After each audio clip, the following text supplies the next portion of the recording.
Mike's hot. Mike. Mine now. Sir. Gentlemen, morning, Mr. Mayor. Sir. Nice to see you. Good to see you. Pleasure. Again. You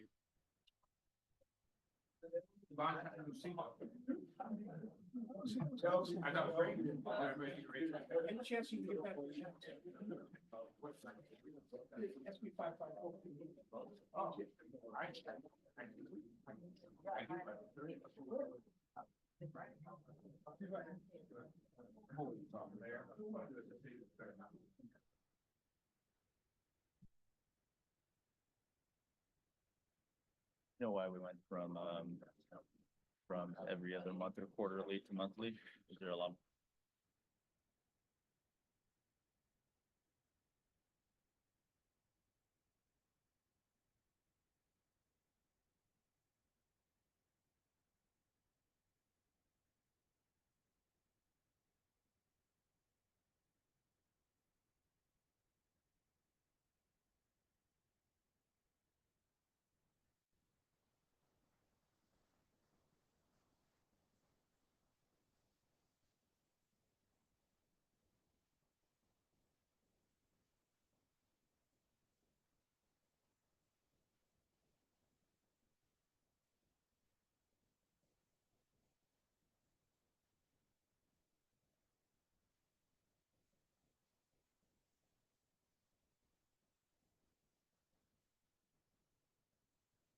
I'm back.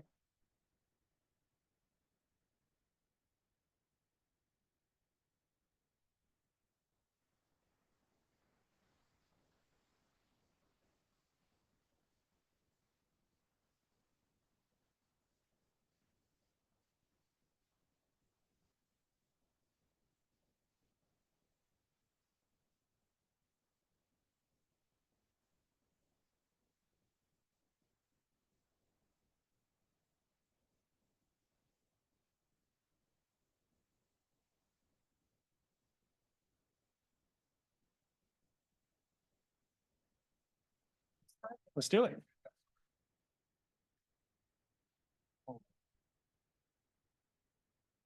Oh, we lost our mood music. Good morning, everybody. I'd like to call to order the 21st February 2025 SANDAG Public Safety Committee meeting and ask our interpreter to walk us through how to access our interpretation services for today's meeting. Announcement from interpreter. To use the interpretation feature, please scroll to the bottom of the Zoom screen where the meeting controls are. Click on the interpretation icon, world, and select English as your language. If you are joining through the Zoom mobile app, cell phone, tablet, etc., please press the ellipsis, then interpretation, and then choose your language. Finally, click on mute original audio to not hear the original Spanish low in the background. Headsets are available for interpretation. If you are in the meeting room, please check out a headset from the receptionist in the lobby. Aviso por parte del intérprete. Para hacer uso del servicio de interpretación, favor de desplazarse a la parte inferior de la pantalla de Zoom, donde aparecen los controles. Haga clic en el icono de interpretación, globo terráqueo, y seleccione Spanish, español. Si está utilizando la aplicación móvil de Zoom, celular, tableta, etc., presione los puntos suspensivos, luego interpretación y luego el idioma. Si no desea escuchar el audio original en inglés en el fondo, por favor seleccione Mute Original Audio, silenciar audio original. Contamos con auriculares disponibles para el servicio de interpretación. Si se encuentra en la sala de reunión, favor de pedir auriculares con la recepcionista en el vestíbulo.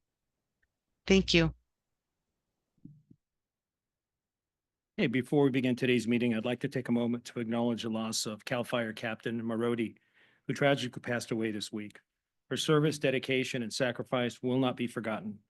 I ask that we take a moment of silence to honor her memory and to extend our thoughts to her, family, friends, and colleagues during this difficult time. And for those of you who don't know, she did live in San Diego County, but she worked for CAL FIRE and most recently in the Los Angeles division or Riverside division. So it doesn't matter, still public safety family. We want to honor her. So please join me in a moment of silence.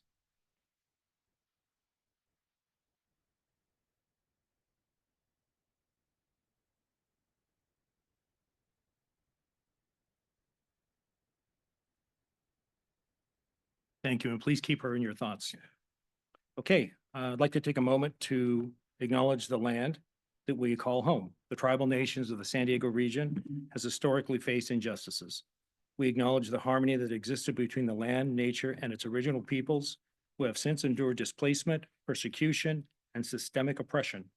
We pay our respect to the unceded territory and homelands of the 18 tribal nations in our region, the most in any county in the United States, from 4 cultural groups: the Kumeyaay, the Gaño, Luiseño, Copeño, and the Cahuilla. This land has nourished, healed, protected, and embraced them for many generations in a relationship of balance and harmony. As members of the SANDAG Argus community, we acknowledge this legacy. We aspire to learn from Indigenous traditional knowledge and experiences in undoing the injustices of the past. Now, will you join me, please, for the Pledge of Allegiance? Vice Chair, would you please lead us? Yes, right hand over your heart. Ready, begin. I pledge allegiance to the flag of the United States of America and to the republic for which it stands, one nation, under God, indivisible, with liberty and justice for all. I am going to go a little off script. Cami, can you confirm we do have our quorum? I see some empty chairs. Yes, Chair, we have a quorum with the members present. Thank you very much. I'll now turn it over to Mario, our CEO, for an agency update. Hi, welcome all. It's been a while since we've met again. I want to welcome the new members of the committee and, really, stress that SANDAG is the agency, the big table with different leaders and subjects are discussing the region. So this committee is super important in the aspect of discussing public safety, the information, and exchanging thoughts and information about that. Since the last time that this committee has met, the board of directors have selected new leadership. We have Chair Lisa Heepner from the city of Solana Beach, Vice Chair Joe LaCava from the city of San Diego, and the second Vice Chair, Mayor John Minto from the city of Santee. So I just want to inform you of that. We've been working in a lot of projects here at SANDAG, from north, south, east, and west.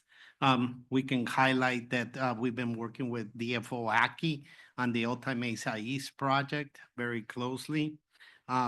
We have been working on the environmental document for State Route 67, the emergency evacuation project. That's a long lead project, but it definitely, we cannot lose focus of our East County routes where emergency evacuation is critical. The criminal justice team has put out 5 reports recently, 5 bulletins, and 5 flash findings since the last meeting. And those can be found in, I can mention some of them, but there are several. So I think they will be at the Argus webpage. Excellent, good. And basically, we continue moving with the infrastructure projects, the Lausanne, other and other bike projects in the region. But that's basically the big picture where we are here. I think the biggest product that SANDAG will be putting in the near term or this year will be the regional transportation plan, which is the blueprint of all the infrastructure projects for the next 40 years.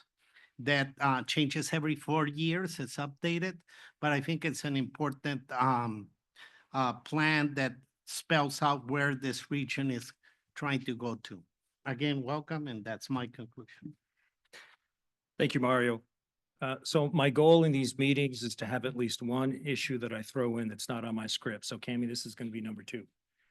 We're going to take just a second here to go around. I see a lot of familiar faces, but not everyone who's familiar to me, because I'm old, was on the Public Safety Committee when we last met, and it has been a while. Sir, would you mind starting for us? Yes. And I know you're returning, but for the benefit of everyone. No, thank you very much. Good afternoon, everyone. Sydney Aki, U.S. Customs and Border Protection, the San Diego Field Office, which encompasses all the borders and ports of entries along the California, Baja California region, San Isidro, Otay, Tecate, Calexico, Andrade, and so on. Good to be here. Thank you. Thank you, sir. Marshall?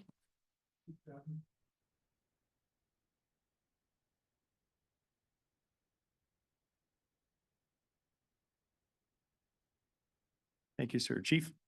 Dave McQuaid, Rancho Santa Fe Fire Chief, and I'm also the president for the San Diego County Fire Chiefs Association. Thank you, sir. Chief Connolly, last time you were here, you had a different shirt. Correct, I did. Paul Conley, retired San Diego PD, current chief of Coronado Police Department, and also representative from the San Diego County Chiefs and Sheriffs Associations. Hello, Luz Molina, council member for the city of National City.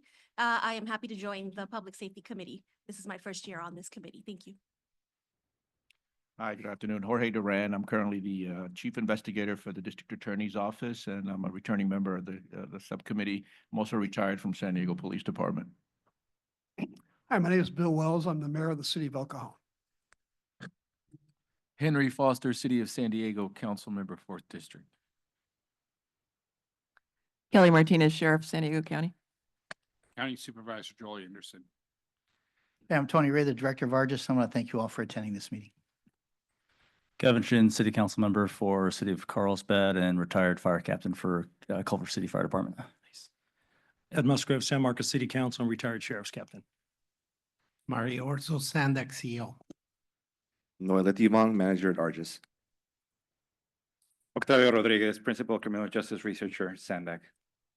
Peter Stevens, SANDAG Legal Counsel. Jessica Heredia, Lemon Grove City Council, newly elected. Retired Deputy Chief, San Diego PD.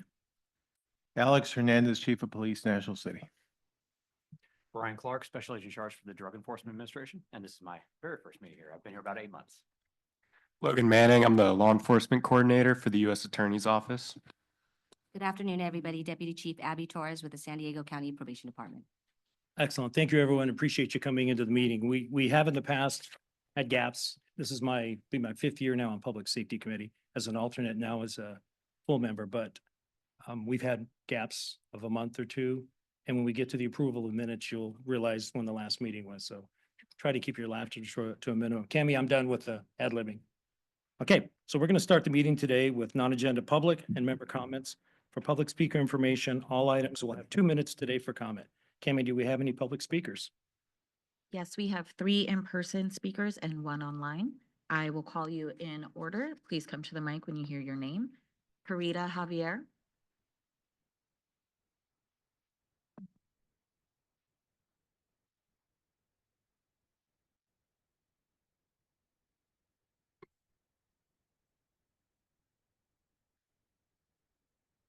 This is a letter from Councilor Rivera. Once upon a time, one of the thinkers here, sir. Dear Cesar, thank you for the reaching out my office regarding your continued concerns over the air quality in your neighborhood and the best apiary next to your residence. We've reached out the city's code enforcement department and the county air pollution control district, who found no code enforcement department, and the county of air pollution control district, who found no violations in entire air quality standard or city code. I understand you are interested in pursuing policy changes and invite you to contact your director of policy, Brandon Dentino, who can answer any questions about the process of updating city codes. He can be contacted as Never mind. if you have any additional concerns, please do not hesitate to contact Ben Mendoza at Ben Mendoza, San Diego. The District 9 team and I are committed to the highest standard of constituent service and are Fine. Thank you. Your time has expired. Cesar Javier will be followed by Truth. Controversial. Like the firefighters in the Montezuma fire, our counselor was, oh, thank you, elementary school teachers, for the orderly evacuation. Solution, I raise my hand. Sir, I know the answer. Because the firefighters are tied because they don't have that authority to enter private property to engage in firefighting measures. Rule makers, how does it change? Another one, we must have adequate supply of water. We have the ocean. Water. The Navy uses that, convert it into potable water. Why can't we? The police, they are quality peacekeepers, tied up because the business has business tax permit. When there is already an attack to our respiratory gland, which is physical body.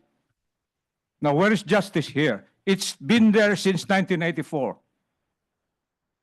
City of San Diego, the core city, representing the entirety, San Diego County, San Diego City.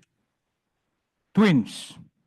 And yet the Air Pollution Control District cannot understand the meaning of this toxicity coming from kiln, ceramics manufacturing. Why?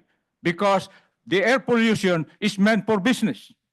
The governing board money is not for something else, but weightlifting, believing in the work of the pollution agency.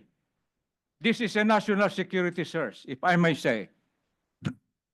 I had a chance to replicate what we call criminality has strong correlation with lack of education, poverty. We will have no police forces and expenses if people are, have. Thank you. Your time has expired. Truth will be followed by Blair Beekman.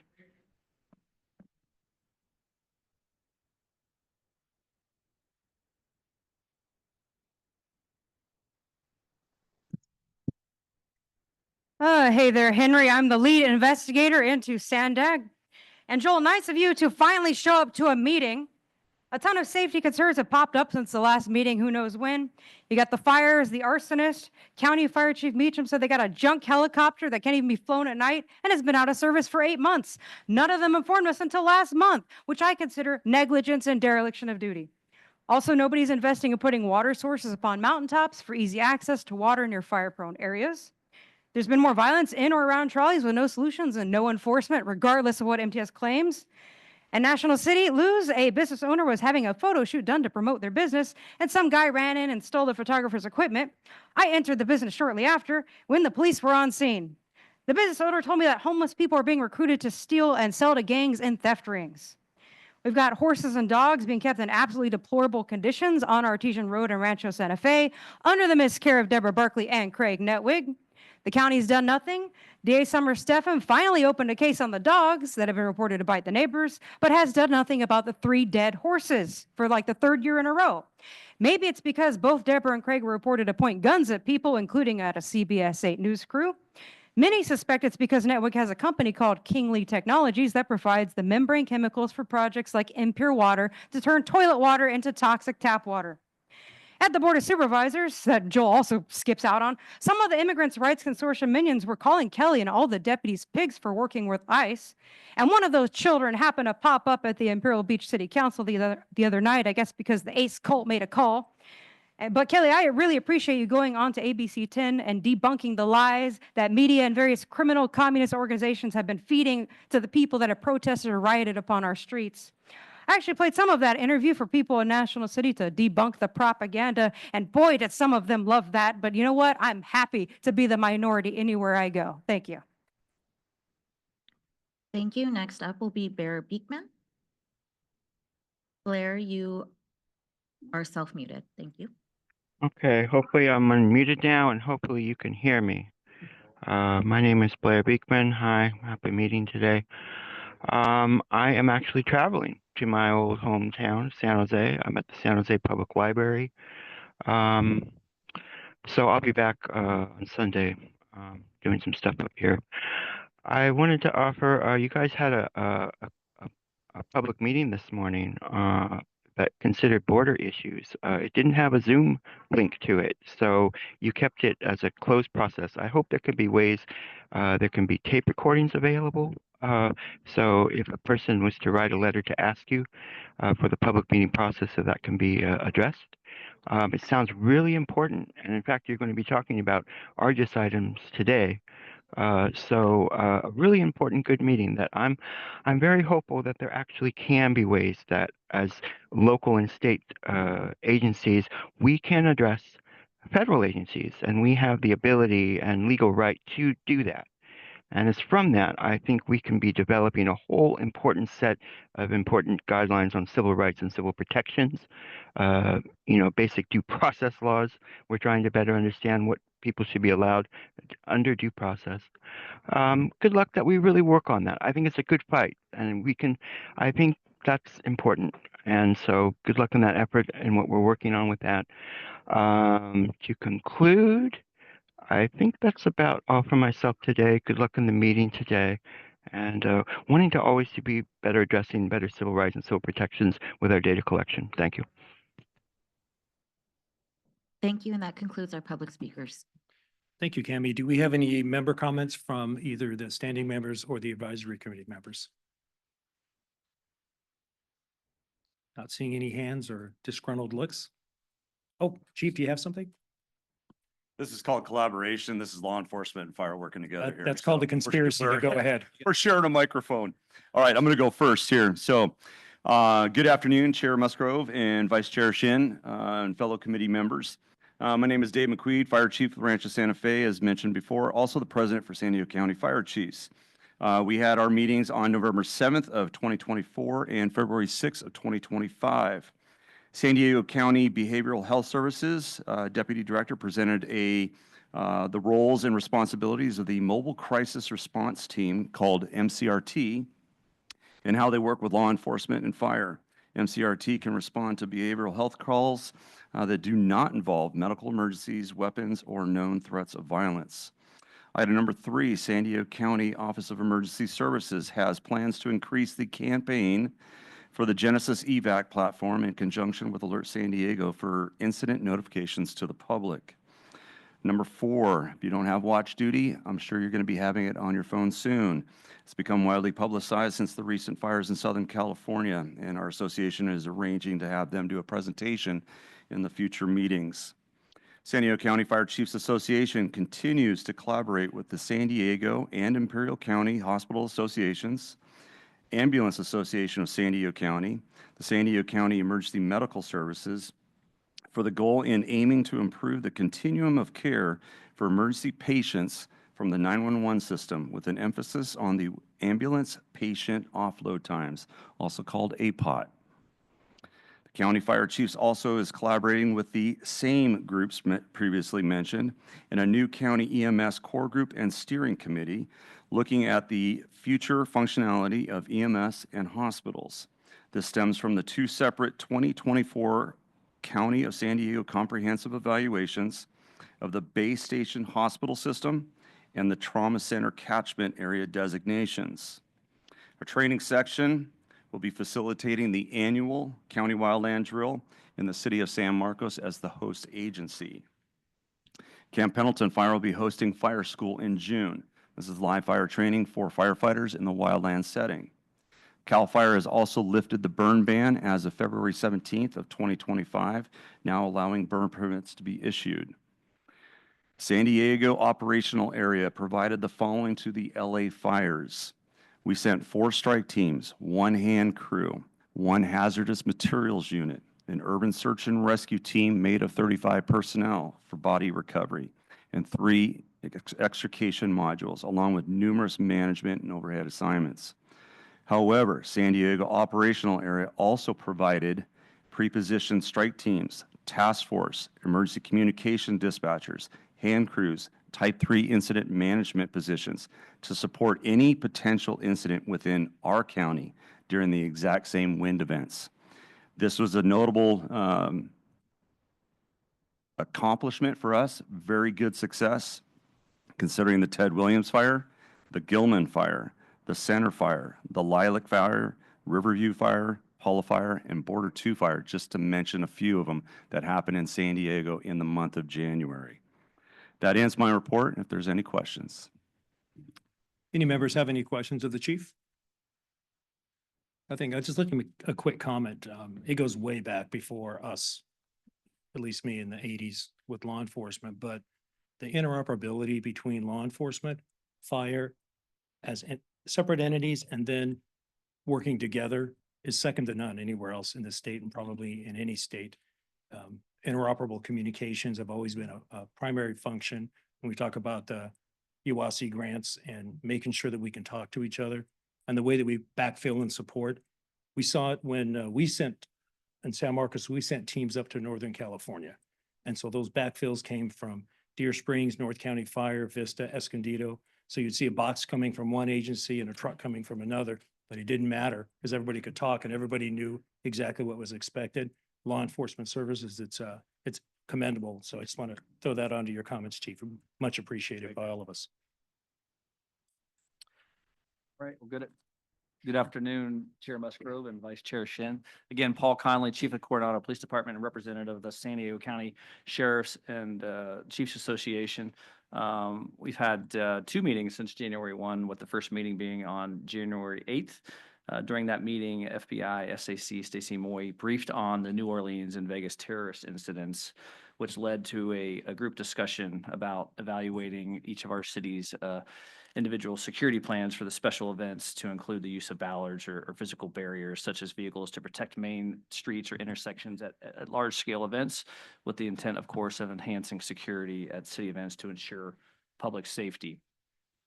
During the February 5th meeting, we had a presentation from Crime Stoppers as a reminder to all agencies of what a useful tool they are in helping us solve our crimes. And also, there was a report given, the executive order by our new president on illegal immigration. Several cities have experienced anti-immigration protests. Some of the cities that reported having protests were Oceanside, National City, Escondido, and San Diego, and others. And that led to a discussion about how we handle those types of protests. And the federal agencies gave an immigration enforcement update as well, with the concern of immigration enforcement. They wanted to ensure that they are only going after those illegal immigrants who have a history of criminality or are involved in crime, and that they are not doing any immigration enforcement in churches, schools, or hospitals, because that seemed to be a very big community concern. And then our next San Diego County Chiefs Sheriffs Association meeting will be on March 4th, and that is the end of my report. Excellent. Thank you, Chief. Any other members of the comment? Okay, then we will move on to the consent calendar. Cami, do we have any public comments on this item? Yes, we have one in-person commenter. Truth, would you like to come up and speak?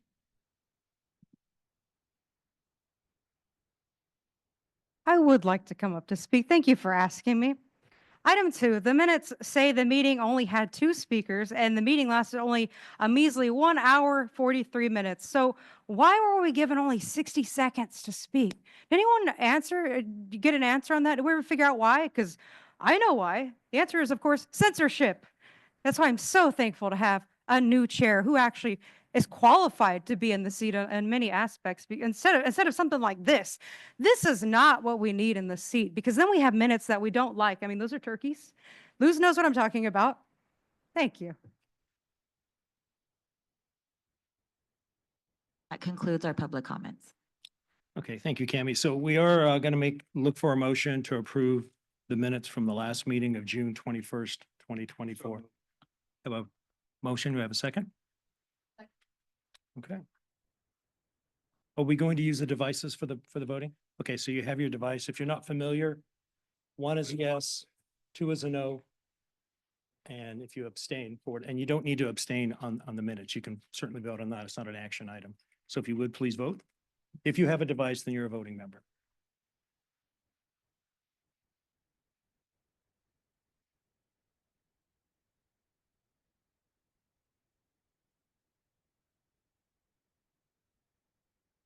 That motion passes with the members present and one abstention.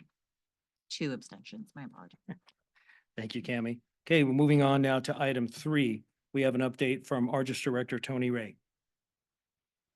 Oh, fantastic. I didn't see you move. Thanks, Tony. Just one moment. We have to go to public. Oh, I'm sorry. Yes. Do we have any commentary on that item? We do. We have 2 public in-person commenters and 1 online. Please come to the microphone when I call your name. Cesar Javier will be followed by Truth.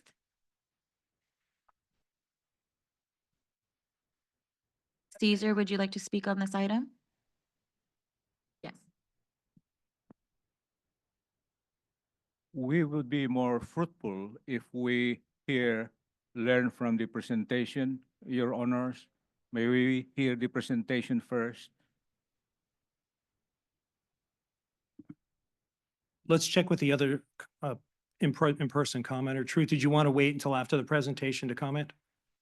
Okay, so we'll move forward then with Director Ray and his presentation. Thank you. Good afternoon, Chair and members of the Public Safety Committee. Again, I appreciate you coming for this first meeting of the new fiscal year and calendar year and meeting of our Public Safety Committee. This presentation is designed to be just a basic, what does ARGIS do? What is ARGIS and how does it work? We call it ARGIS 101. ARGIS stands for the Automated Regional Justice Information System. But before I do that, I want to do actually an even shorter background on what the public safety, how that came into being and what the Public Safety Committee does. And that'll give some foundation to what ARGIS does, if you guys are okay with that. So the Public Safety Committee was created in 2004. And the purpose was to function as the governing body for ARGIS and the Criminal Justice Research Division. And the idea being to advise the board on matters concerning ARGIS and the Criminal Justice Research Division, where Octavio will be presenting on in just a little bit, regarding operations, collaboration, information sharing technology, and things of that nature. And then whatever else comes up in the meetings that we have here that we can address as a board. You are advised by one committee, that's the Chiefs and Sheriffs Management Committee. The Chiefs and Sheriffs Management Committee is made up of law enforcement chiefs or leaders of agencies like the District Attorney's Office, Probation Office. And these are the entities, the original agencies that formed ARGIS and actually donate the data from local law enforcement that we share without the region. So that's the Chief and Sheriff's Committee. They meet, they do a lot of operational oversight, and then they will, when required or when necessary, when proper, will brief the board on things that come up from the Chiefs and Sheriff's Management Committee. That was the lightning round on that. I guess I will say that the Public Safety Committee is guided by 2 documents, Board Policy 26, which defines the authorities that you have as a Public Safety Committee, many of them on telling me and ARGIS what to do and how things go, me asking for your approval and oversight.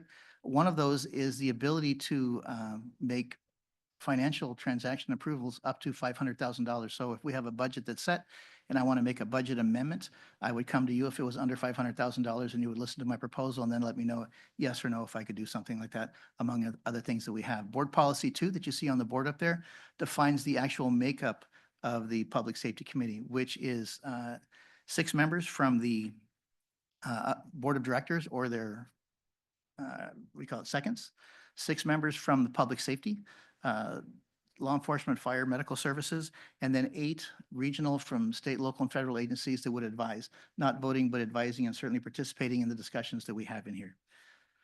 Any questions on the Public Safety Committee? That was like the lightning round. Okay, good. So that takes us to, what's ARGIS? The question I often get is, what's an ARGIS? There's not an ARGIS. ARGIS is the Automated Justice Regional Information Sharing System. And we were created in, well, the idea came up in the late 70s. In the 1970s, there was a deputy sheriff, probation officer, and I believe it was called a crime prevention specialist from the city of San Diego, Pam Scanlon. Many of you would have known her. She ended up being the director of ARGIS for 40 years. They had an idea that we have all these local law enforcement agencies in San Diego, but there's no mechanism to share reports, criminal justice information, things of that nature. So they got together and within a few years, they created what we called ARGIS, and it was formed and it went official in 1980. And the 13 original agencies would share information to ARGIS. They were paper records at that time, written reports. ARGIS would put them into a comment format and then share them back out to the region. So policing agencies could have information beyond their jurisdiction or their city or the county or wherever they are. And as time and technology evolved, Pam guided ARGIS to increase technology. She got to the point where she was nationally recognized. ARGIS has a national reputation for information sharing. ARGIS is the only entity of its kind in the United States where the entire county are all working together, sharing the information in one region, state, local, and federal. There are a number of other people that have tried. There's several entities that are out there right now, but there's no other entity that takes the entire county or entire region where every state, local, and federal law enforcement agency sits at the table and has the ability to discuss the information, or we can share it back and forth in that area. The governance is the Joint Powers Agreement, which defines the relationship between ARGIS and SANDAG. ARGIS pays SANDAG for services that we don't have. We have people that work, but we pay for, basically, in a nutshell, SANDAG owns ARGIS. ARGIS is a part of SANDAG. We pay for the human resources, the procurement, the legal advice, the contract reviews, all the functions that we don't have, SANDAG provides. And in the Joint Powers Agreement, we have agreed that ARGIS will follow all the policies of SANDAG as if we were an employee. In fact, everyone that works for ARGIS is a SANDAG employee coming through there. So it's two joint powers authorities where one SANDAG administers ARGIS in terms of what we do. And it's a great relationship. We also have a data sharing MOU, a memorandum of understanding between all the law enforcement agencies in the region on how we will share information. And if anything changes, we would have to come together as a group and discuss and make that change. And that is the binding agreement on how information goes, what kind of information comes between agencies, how the information share them, when they do, when they don't, and the protocols on if there's an issue, how would we deal with that? The purpose, the absolute main purpose of ARGIS is to be an information sharing entity. I mean, the goal would be to put the right information to the right person at the right time. And we support in what do you call it, patrol operations, investigations, analysis, task forces, decision-making. We can provide so much information to people at different times for different reasons in different focuses or different parts of public safety agencies. The policy making also takes place with ARGIS. ARGIS doesn't set the policies for the region, but ARGIS will provide the data and bring people to the table together to discuss issues regarding policies of certain issues, technology, or things that come up. And know that while we have a work plan and we have many projects that we work on, we will brief you on the projects every year when we update our work plan. We'll brief you on here's what we're doing. Here's what the people have asked us to do. Here's what we know things are continuing, things that we stop, things that we're doing in the future. Some issues may be regionally based where we support all the agencies. Some issues or projects may focus on just one or two agencies with a specific need, and we'll focus on those areas there. In terms of products and services, we have over 60 applications and investigative suites that people can use when they work for ARGIS. We have over 5,000 local users from the 65 agencies. When I say 65 agencies, that's state, local, and federal agencies. I mean, I was in law enforcement for 31 years before I came to ARGIS, and there was agencies I never even knew existed that we support and help out in the state and in the federal areas. In terms of ARGIS personnel, every employee that works for ARGIS has to go through a law enforcement background check when they're hired because we're dealing with criminal justice information. And then every year, every employee that works for ARGIS has to go through a recheck just to make sure that everything is on the up and up and nobody got in trouble. When you work for a law enforcement agency and you take a criminal background check and you work in San Diego, and if you get in trouble in Florida, you will be identified as a peace officer and your agency will be notified that you got in trouble. In ARGIS, we're not peace officers. So if I have someone that went to Florida and got in trouble, I would never be notified. Hence, we do the criminal background checks every year just to make sure that everybody is on the up and up. ARGIS is funded 100%. The general operations through a fee structure that we have. We charge fees for the customers that we have to use us. We also apply for grants. We have one full-time employee that's paid for grants. In fact, it's Linda. Linda Chimino used to be our administrative assistant, and now she's the actual regional trainer for the whole region right over there. Everybody else is paid for through the fees. The grants that we pursue, we use to improve our technology, improve our infrastructure, modernize the equipment we have. But our basic operation is paid for by our fees. Our general budget is about $7.4 million in our fee structure. And then this year, I believe in the fiscal year 25, we have about $4 million in grants over 3 different years that are focusing on the projects we have right now. And next year, we're probably looking at about a $10 million budget. I believe next meeting that we have, if not the next one, certainly the one after that, we'll be doing a draft budget presentation to you so you can see what our budget is and where it's going in that area. If you can see the slides up there, you see a bunch of stuff at the bottom. We have a 724 network. Our network is available 7 days a week, 24 hours a day. And we only have 21 employees. Actually, we have 19 because we have 2 vacancies right now. So Cami, who's clerking the meeting back there, is also the ARGIS helpline. And you should know that everyone that works for ARGIS is in their contract, they're on call in case something happens in the evening, because officers use our systems at night. Cam will get a call. Most of her calls are, how do I log in? Or this isn't working, and she resets the password. Oftentimes it's a technique on how to use a system, or it may be that something's not working. What Cami will do if something's not working is she will call the technician, the infrastructure person, the application developer, whoever it is that can solve that problem, get them online. You see Frank back over there. He's the infrastructure manager. Frank often gets woken up at night too, to solve problems and things that we have. We have a total of 19 employees, 2 vacancies, 7 on the development team, 6 on the infrastructure team, 6 on the business team. One of the things that we do is we purchase software for the region. And when I say we don't purchase and give it to the region, your individual agencies that are here could buy a product, or we could buy a product for the region and leverage the buying power of the region, and so get a lesser price, a regional price discount, and then spread that cost out amongst all of our customers so that the agencies can have something, all of them, hosted on our site, which is very popular. We have a reporting system, so we don't just share information. We can also develop craft reports for your agencies, for your cities. In fact, we often do, and the analysts that work for you often do, using Argus data and other data that we have.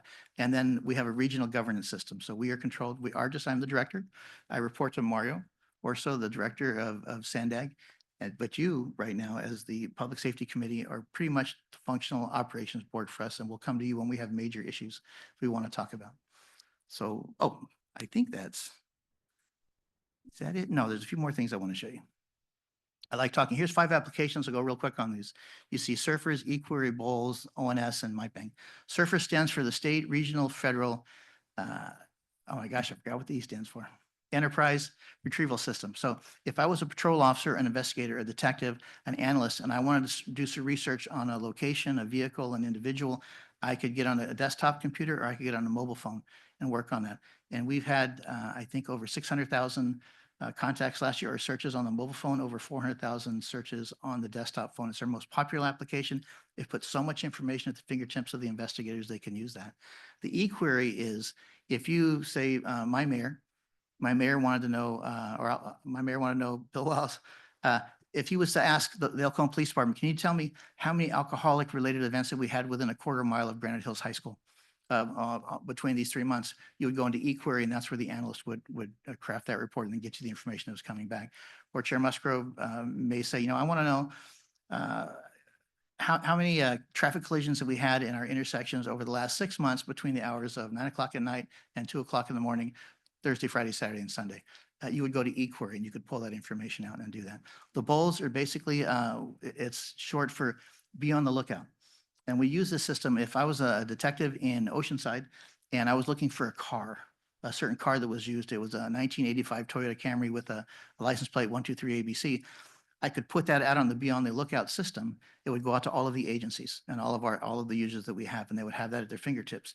And if somebody in Pine Valley saw that vehicle and that BOLO that says, hey, I'm looking for this vehicle, they could conduct an investigation on that vehicle because they know that an officer from Oceanside wants information on that vehicle. And I think last year we had over 4,500 of those, or over 5,000 of those that were posted in the region to support investigations. The ONS is called an Officer Notification System, again, created by Argus. That would be if I was a San Diego police officer and I had a person I needed to talk to that I thought was a witness in a crime and I wasn't able to contact that witness, I would put the name into the Officer Notification System. And if somebody in Fallbrook happened to come across that person and they ran them, they would find out that Officer Tony Ray is looking to talk to this person as a witness in a crime. The person in Fallbrook would contact me, and say, hey, I've contacted Tony. Would you like to talk to him right now? I'll ask him if he's willing to talk to you, or at least get some contact information so they can connect later. So that's one way to let people in the region talk to each other. And then, of course, we have a mapping dashboard. The mapping dashboard, we have 2. We have one, the internal law enforcement only dashboard that has criminal justice information that I cannot share in this meeting right now. But we also have a public website where the public can log on, called crimemapping.com on the Argus side. And people can look on and see for the last 3 years what's been going on in my neighborhood. They can craft reports, they can download reports and get the information. So we provide the service to law enforcement, but we also provide a source to the public, and that's crimemapping.com. And I'll show you a picture of it in a little bit. Noah, did you have something to say? Okay, thank you. So this is how, if you look at the screen, this is how Argus Network works. You'll see on the left of that graph, you'll see a dispatcher, a crime analyst, a mobile user. All those people have different reasons for going to Argus, but they'll log into Argus. And then when they get to Argus, they have this whole suite of things they can do. Like you can go to the Argus network and use surfers or the officer notification system, or the systems that we contract with, like Crime Tracer, which is a national application that collects criminal justice information from around the country. So our people can access it in case they come across a plate from New Jersey or Florida or Ohio. You can go to the Sheriff's Department where they have the SD Law and the jail's information systems, or the California Law Enforcement Telecommunications System, the CLATS, and get through these state applications that they have. And that's pretty much how Argus works. The user logs on, then they have this whole array of what they can use, and they will pick what they use for the needs that they have. And our regional trainer teaches them how to do that, and it works. And the system's been in place since 1980, and it's going very strong. This is interesting. How does data get into Argus? So you see on the top, this is all about a car. Coronado will enter BLK-CIM, and that's really a black Camry. And El Cajon will enter a BK Camry, and that's a black Camry. And the district attorney may enter BLAK Camry, and that's a black Camry. And what we want to do is make sure that when someone says they're looking for a black Camry, they will get all the iterations of what an officer or an agent put into the system.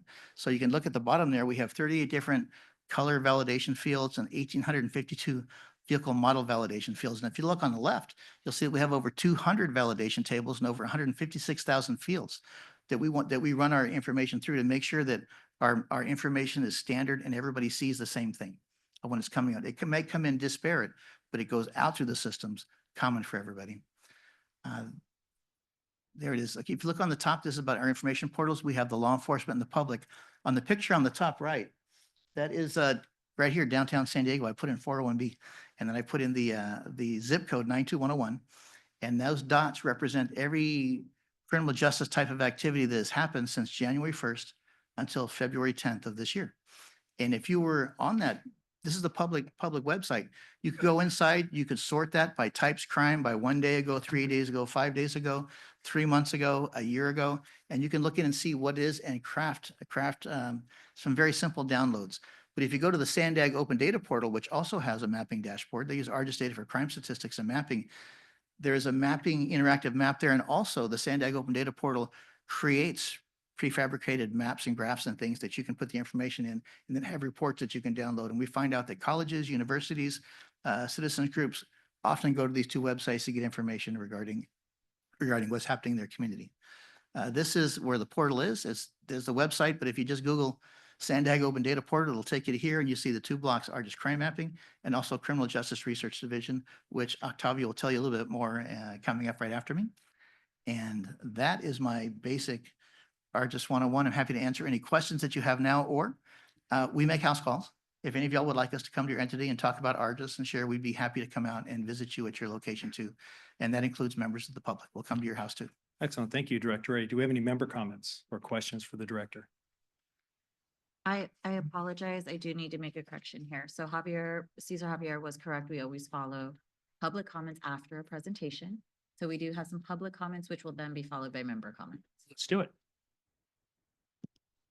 Cesar Javier, will you please come to the microphone? See, SANDAG is aimed at solutions and timely, but I am only given 2 minutes for a 2 years attendance in criminology, University of Life. Human plus technology is excellent. It's a vector, force with substance. Excellent, sir. But let us remember that garbage in, garbage out. So we depend on the human. We call it human. Military, I think, word like that. As I've said, I had a acquaintance with replicating that criminality has a strong correlation with poverty and lack of education. If only the governance would focus on providing that survivability for humans, I think we need not to have law enforcers. We call our city Saint Diego, no sinners, all saints, but that's not the reality. My point here is we have to show the public, the criminals, that we meant our purpose. We will not destroy them, but convert them into a working human developer. I think that's one Sun Tzu's teaching, The Art of War. We convert San Diegans to think like law enforcers, peacekeeping. And that should be the investment of our city politicians. Can we apprehend them now, sir? Because of the A1 information. Thank you, Caesar. Your time has expired. Truth, you may come to the microphone. She will be followed by Blair Beekman.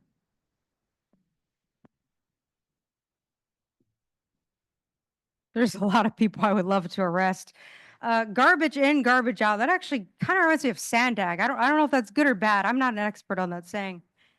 So why was ARGIS created? That wasn't in the presentation. Was the common platform a floppy disk? You said the 70s. I don't know when they were invented. I wasn't alive. Let's see. Why is ARGIS so expensive for cities to have access to? Why do the cities require a middleman for information? Shouldn't they be getting that from their own departments? If it's a public agency, or maybe not, reporting to SANDAG, which is a public agency, then why is there a cost? You think that would be budgeted and no city would be paying extra. But why would SANDAG, a transportation agency, have need for safety data on, say, murders or robberies? What does that have to do with transportation? Unless it happened on public transit, I could see that. But other than that, I don't really see why you need that data. It just seems like theft. And I notice ARGIS has a lot of acronyms. I don't know what you can do about that. Why does this committee need to spend $500,000 transactions without approval? Software is that expensive these days? And you got 50+ data stealing methods, including wonderful ALPRs. I'd like more details on all the interfaces. What are they? What are the privacy implications? What are the privacy protections? There's an open data portal, but does it address what the sources are or only what stats ARGIS shares? And who decides what the right information is, who the right person is, and what the right time is to access the data? Because it should be, you know, we the people, not we the government. But I know that's kind of how SANDAG tends to operate. But that's exactly why the organizational structure chart needs to change. It needs to show the people at the top. So SANDAG can have a reminder of whose money it is. Thank you.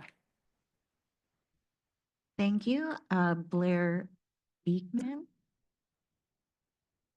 You are now self-muted. There you go. Hi, thank you, Blair Beekman. Thank you for the words of Mr. Javier previously in asking for the item to be discussed first and then public comment. It was my understanding there was still one more item, within staff to talk about, to discuss. Is that just going to be a few words, or is it going to be a long presentation as well? It's a long presentation, but the public should be able to hear all presentations first before public comment would be my guess. Just to note that at this time, I don't want to interrupt anything right now and continue what we're doing. But just to note, hopefully second presentation will be very short. I am interested, like I mentioned at public comment, the concepts of due process and the concepts that data collection can be a process that really respects and protects civil rights and civil protections of people. I know you guys have worked much in law enforcement with community advocacy about best practices and what that can be. And we often take pride in San Diego that we have practices that can make it difficult for federal agencies. They have to go through specific channels to get information. And you mentioned the CLETS agency at the state level. I think that's an important way that information is found, that we need to make that the focus, is like the simple sole source kind of thing, and make our local data sharing much more private and secure, and that we're following best practices and good guidelines. That's my beginner's take. I'm pretty new at this, and I want to continue to learn best practices.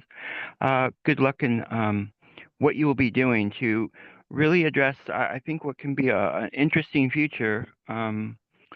I think we're trying to work towards an immigration whole for our future, and good luck what we can be doing to do that. That respects human rights and civil rights. I think that's an important goal to be. Thank you. And that concludes our public comments. Thank you, Cami. Any member comments specifically to Director Ray's presentation? Yes, Councilmember Foster. I do have one question as I'm new to this committee. How do you handle, it sounds like this information is really generated by each municipality or user of the system. Is that an accurate assessment? It's generated by all of the law enforcement agencies that we share, from the 10 police departments, probation department, the DA's department, and the harbor police, the harbor. Okay, so how do you guys handle QA/QC with the system? That is a very, very broad question for the amount of data that we come in. I'll try, and if I can't answer, I'll pass off to Frank.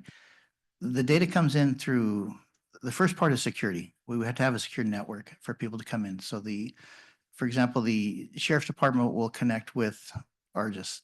The El Cajon Police Department will connect with ARGIS. All the law enforcement agencies have a separate connection with ARGIS, and they're secure connections following the California State Law Enforcement Telecommunications requirements and the federal requirements that we have, the Criminal Justice Information System requirements.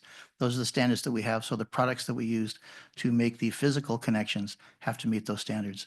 And then we have the security applications, the security monitoring applications that let us know if someone's trying to intrude upon those, or if somebody is, if something's broken and we need to fix on the spot. So that's the first part. Then the data will come into ARGIS. We'll receive the data in whatever format it is, because we have several different records management systems used by different law enforcement agencies. So everybody doesn't use the same system. So it'll come into ARGIS.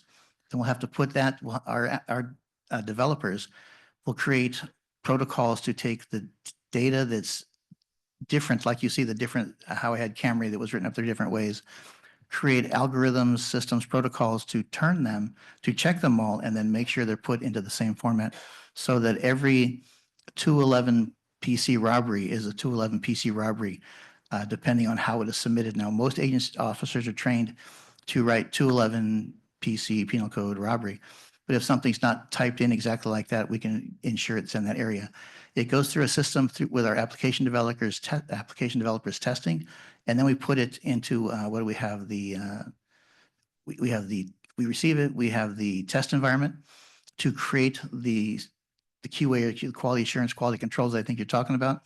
And then when it passes, we put it into our production environment and send it back out that way. That's a very high overhead of how we do that, but I can certainly bring in, if you'd like, an application developer to explain all of those processes for you. Or we can bring you into ARGIS at a later one date and show you how we do it. I appreciate that. And I'm assuming as you guys are, well, I'll leave it there. I think I'll need some additional information to understand what type of information that goes into the system. As you say, you do bolos in certain things, right? Or the way you describe the system, I'm assuming you're capturing race, ethnicity, certain information as such in the system?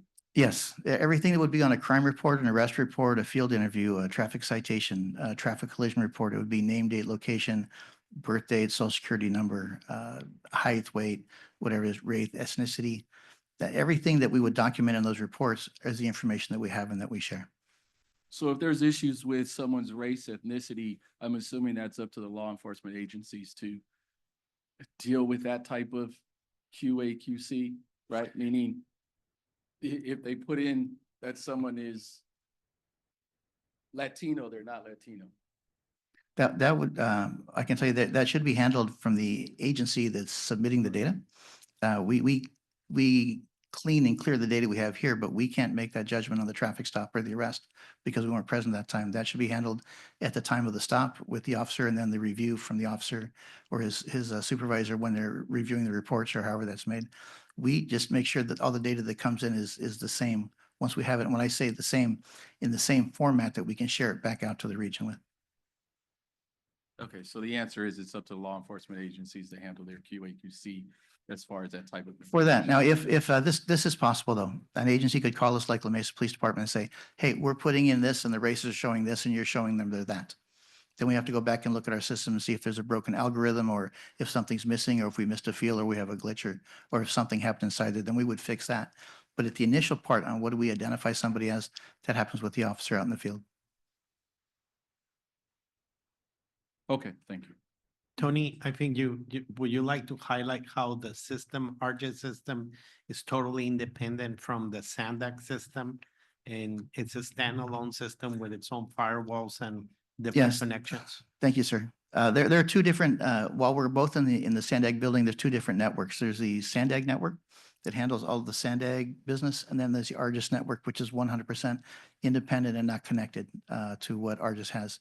In fact, in the ARGIS area, only people that work for ARGIS can be in the ARGIS work location, or those SANDAG individuals like Octavio, who have passed a criminal background check, can come inside the area. Otherwise, you have to be escorted into our area so that nobody can tamper with anything, or we don't have the potential for that to happen. But our systems are 100% different. Our firewalls, our security protocols, everything that we have set up is totally independent from what SANDAG does. We just share a space. I understand, and I appreciate that. And I'm just, as you heard from the public comment, right? Garbage in, garbage out. City of San Diego, we deal in several different databases. There's always, from my perspective, a question of its accuracy. And how do we manage our QA, QC to make sure that the data that's being collected is accurate, relevant?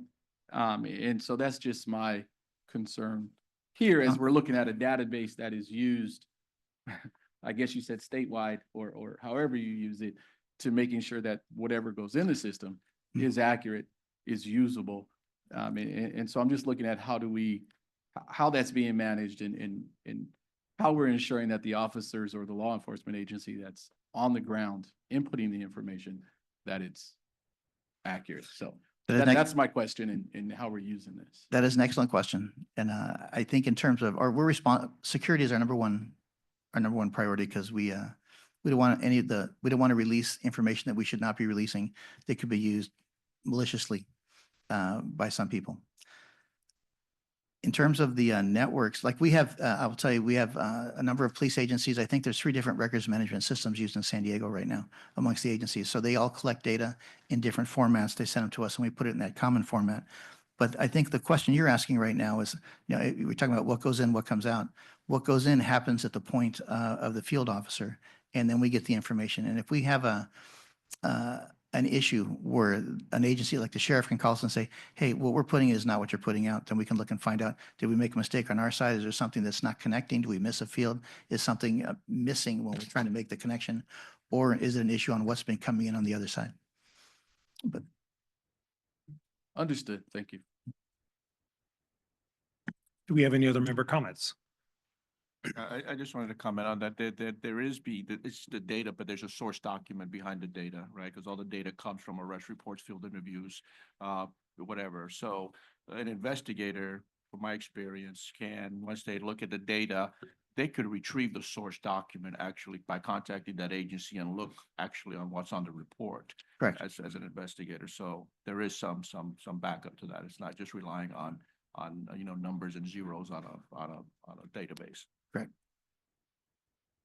Thank you, Chief. Mr. Foster. Yeah, go ahead. And again, I totally understand that, but it's not to say that a report can't be inaccurate, right? If I'm doing a visual inspection of someone and saying, hey, you appear to be Latino, but I'm whatever else I may be, right? So I'm just trying to understand the system, the accuracy of the system, how it works. Sure. And again, you answered my question. We don't have to beat this up. And I will just say that as a question has been asked for decades. Isn't that correct, Director? Yeah, so it is kind of agency sensitive to whatever that agency is established as. And a lot of times it comes down to how you abbreviate things. The preference is that you spell it out completely, then there's no question as what you meant. So the BK, the BLK, the CAMY, Black Camry. But it's your agency tolerance. This is what's going to dictate a lot of what you get out. Any other comments or questions? Yes, go ahead, Vice Chair. Sorry, Marshall, I didn't see you. I just wanted to say the system came into place in 1980. I started using the system in 1982. And I've worked all over the United States. And this computer system is the premier system in the entire country. They all look at us with awe. And I just wanted you to know that San Diego County is really held in awe for the law enforcement system, ARGIS. That's it. I think because it is home based, we always find, gee, why don't we do this? How come we don't have that? Without realizing the real gift that we have here in this county to share. So again, thank you very much. Any other comments? Yes, Vice Chair. Yeah, just thanks for the report. This is kind of in regards to the public comment as well. So, or question. I had the question at the very beginning too by jumping in here. So ARGIS, the body of ARGIS is here with SANDAG because we already have the body in which we need, correct? So then the cohesion makes it almost like it's like a 2-for-1. Since we're already here, we have everything set up for each and every city to represent that we can conduct meetings and policies here through SANDAG. I believe the answer is yes, but we're moving like in another month or so. So it's going to be the West Building, the nice looking building over there. No, but I think that's exactly, and it was based on my comments in talking to prior CEOs. The spirit was who's going to house a system where everybody in San Diego, law enforcement or representatives can have a discussion. And this is the organization or one of the very few organizations in San Diego County that houses all the cities and therefore their law enforcement groups. So that is the reason why it's housed under the San Diego Association of Governments. Got it. And then this little sidebar thing. So just my time in Los Angeles, we had something called JRIC, the Joint Regional Intelligence Center, where fire and other agencies are able to give input of who we think, where situations could take place. I'm sure you're familiar with it. Do we have anything like that here in San Diego? And does that get implied in here? The JRIC was one of the 6 state fusion centers that came into Yes. existence after 9/11. San Diego has the Law Enforcement Coordination Center, Okay. which is like a sister entity to the JRIC up in fact, the former JRIC director was the LEC's director for about 10 years. Gotcha. Does that information get embedded also into ARGIS, or is that totally separate? It's different. Okay. ARGIS, I worked there for 4 years as the deputy director during my sheriff's career. The ARGIS, the only data that goes into ARGIS is local law enforcement criminal justice information. The state agencies, the federal agencies do not put data into ARGIS. It's just the local law enforcement data locally here being shared. Now and when we share that to local, state and federal agencies. So we share the criminal justice data we have with the Law Enforcement Coordination Center, and they can share with the Joint Terrorism Task Force, with the FBI or whatever entities or the whichever federal agencies may be in there, or state or local agencies working certain crime trends, traffics, or terrorism, or whatever that may be. We also, though, purchase applications or subscribe like NLETS, the National Law Enforcement Telecommunications Center. That is a national entity much like we are. And we, through NLETS, our local people can get vehicle license and driver's license information that you can't get just from the state of California. So we add that application into the ARGIS suite. We're not giving NLETS that information. They're actually sharing information with us in that sense. So no state or federal agencies provide data. The local agencies add it in, and then our customers are only customers in the region of San Diego. So if the DEA, the FBI, a Border Patrol agent, California High Patrol officer is stationed in San Diego, they can get access if their agency provides it for them. But once they're transferred out of the San Diego region, their account is cut off, and whoever replaced them then could get that access in this region. So it can ping up and down. Right. Got it. Cool. Thanks. But I would like to add on, if I may, Chairman CEO Orso is correct. I struggle, Mario, Mr. Orso, Chief Orso, CEO Orso, my leader Orso. ARGIS did come to SANDAG because SANDAG was the only other regional entity serving the place. And SANDAG has a criminal research division, criminal justice, which is older than SANDAG. So that part of SANDAG was making the annual crime reports, the quarterly crime reports, the crime trends, and sharing that out to the region before ARGIS came into existence. So it was a very natural to come in and support each other in that area. Yes, council member. I just want to say I'm on the website right now and it's amazing. Thank you. Thank you. For those of you who are not familiar with it, really take advantage of the opportunity for training. They will come out to your job site and do a real on-hands, on-site application. It can be a little more specific to your agency. Councilmember Foster, like you were talking about, show me how this generates from the city of San Diego and then what comes out on that ARGIS form. They'll do all of that for you.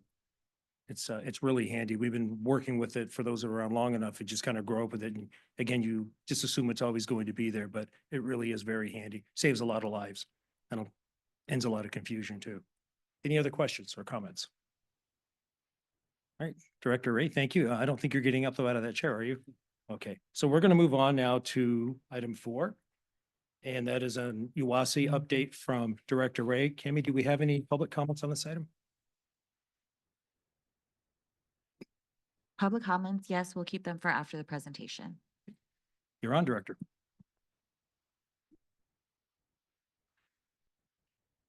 Okay, this next item is a grant request. Board Policy 26 says that if ARGIS wants to pursue a federal grant, actually any grant, we have to get the permission from the Chiefs and Sheriffs Management Committee and the Public Safety Committee to pursue the grant. And then if the grant is awarded to us, if we actually win the grant, before we receive it, we have to come back to the Chiefs and Sheriffs Management Committee and the Public Safety Committee and again get your approval to accept that grant and use it for whatever the detailed stated purposes are that we have at that time. So we met, the federal grant process, it's the Urban Area Security Initiative. It's a federal grant run by FEMA. FEMA is still an agency today. So it's something that we're working on. It generally takes 18 months to, apply, present, request, and then be awarded. So the presentations and the request for this grant was in October and through the local Office of Emergency Services, who then sends our applications to the state of California, who sends them to Washington, D.C. for FEMA. We presented to the Chiefs and Sheriffs Management Committee in October, and the Chiefs and Sheriffs Management Committee recommended approving that we continue and come to the Public Safety Committees too. So this is the one item you will be voting on today. If the grant, like I say, if the grant is approved, the money will come to us in May of 2026. Now, we didn't come to the Public Safety Committee before because our October, December, and January meetings for different reasons were canceled. So this is the first time we've had to come before the Public Safety Committee to request these grants. So that's what I'm going to talk about right now. And we have 4 grants that we're going to talk about. It's a training grant for $150,000, a cloud migration grant for $408,000, a cyber grant, security for $300,000, and a geographic information systems grant for $80,000. And I will put some basic information up here. The regional training program is the first grant that we have. This grant will pay for 1 full-time trainer, that's salary and benefits. That person would be the only grant-funded position we have in SANDAG ARGIS. And their full-time job is to train people from state, local, and federal agencies on how to use the ARGIS suite. The general customers for this grant are brand new people, brand new officers, brand new agents, brand new deputies. That's the majority, but we also do the retraining on people as they promote, work through the agencies, because we have a lot of suites. And when you're working patrol, the patrol officers may only use 4 or 5 of the applications we have, where the detectives may use another 10 or 12 applications we have, or the analysts may use an additional 6 applications that we have. So the job is constant training for the people that are using it in the field. And then the retraining is people go to different avenues within their career or operations or things of that nature. It's used by patrol officers, I say, investigators, analysts, task forces. And this grant has been approved every year since 2017. That's when we asked the region to approve the funding for this. The law enforcement region has approved this, and we're going to be asking your approval to do this. And I'll go through all 4 grants and I'll answer any questions you have. But this is a very simple training grant to staff 1 person to provide the regional training that we have. The next grant is a cloud transformation grant. And the focus on this is, well, basically we're a 100% on-premise operation right now. Everything is in our 2 data centers. One is in Phoenix at the National Law Enforcement Telecommunications System. I asked why when I first got here, but that's where it is. And that was probably been there 10, 15 years at least. Do you know how long it's been there? 2014. It's a very secure area, but we have one of our data centers there. Our other data center was here, and we're moving it to the San Diego Sheriff's Department because they have a very secure building and area where we can put this. So we're going to have 2 on-premise data centers. And then we're just going to, wherever our offices will connect to those places from our office here and at the other place. But we want to move to a hybrid. Some of our information we want to put into the cloud. Some of it we want to put maintained so we can control 100% what we have on premise. And this grant is going to help us modernize our applications and actually move them to the cloud. And we believe this will reduce time in terms of maintaining infrastructure, power, cooling, and upgrades. And I'll give you an example. Argus is not in the license plate reader business anymore. We were in the license plate reader business for a long time. But before I became here, the server that managed that was in Phoenix, and it broke. And we stopped, and that was not here in San Diego. So we had to send somebody out to that place, and we had to upgrade it. And there was a number of things that had to happen by getting somebody physically here to fix something. During that time, the agencies went their own way and created and have their own different versions of the license plate reader program that they have. So for us, we don't want to have a data center in Phoenix because we just can't get to that. And we can have a contractor on site, but the NLET staff has to be available to let a contractor that's been approved through law enforcement agencies locally to go in and work on the stuff that they haven't seen before. So we're trying to get some of our information off of the on-premise areas and get them into the cloud so that we can work on them with those agencies. This grant is for $408,000. That's $160,000 for consulting services and $248,000 for consumption costs. The cloud that we've picked to move to, it's a Microsoft Azure cloud, but it's the California State Sheriff's Association's law enforcement cloud, because we believe this is the safest, most secure cloud we can have to put our applications and our network into to protect everybody's data and the users that are inside there. But to work in the cloud, the CSSA has contracted with a provider, and that provider to anytime any new agency moves into the cloud or puts a new application or protocol into the cloud, the contract says you have to work with that agency that they've hired so that every agency that puts information into that cloud is standardized and can share if you allow them to in the same way. So the consulting service here is going to cost us about $160,000 to hire that company to put some of our applications and processes in the cloud. The consumption cost is what is the cost of doing business in the cloud. That's the cost of moving data, putting data in, putting data out, people using that. That's our estimate right now that we have based on the smaller stuff that we have in the cloud now and talking to other agencies that have moved to the cloud. So that's a $408,000 grant that we'll be asking for you to approve for our future services. And again, if any of y'all would like a deeper dive with either yourselves or with your tech folks, we'd be happy to bring our specialists together and show you that at your place or here, wherever you'd like to do that. The third grant is the cybersecurity grant.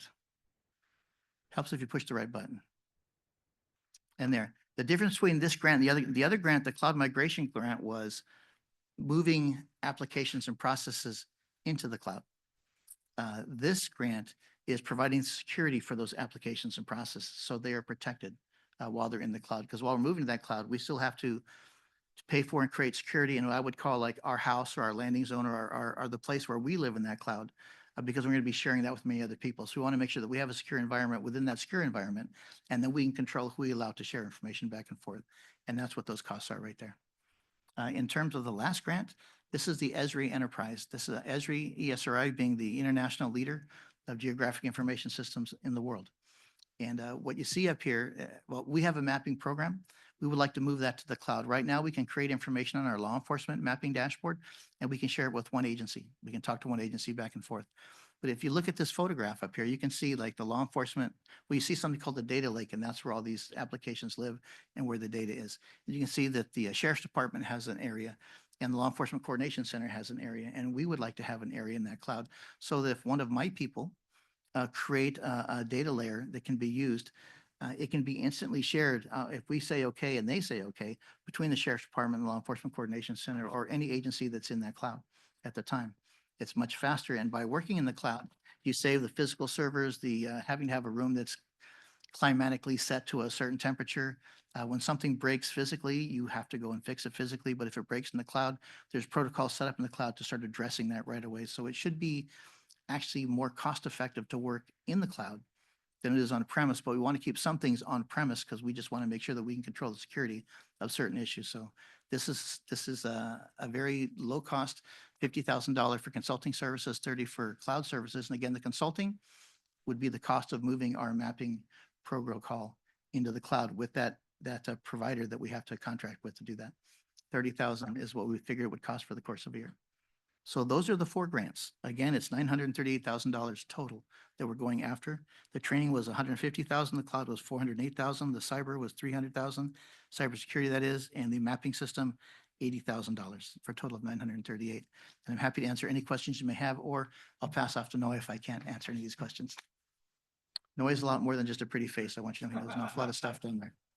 So this is an action item we'll need to take a vote on. So before we do that, we're going to go to public commentary because of the issue with time, we have to get through this in the last items. We are going to ask for 1 minute for public commentary. So Cami?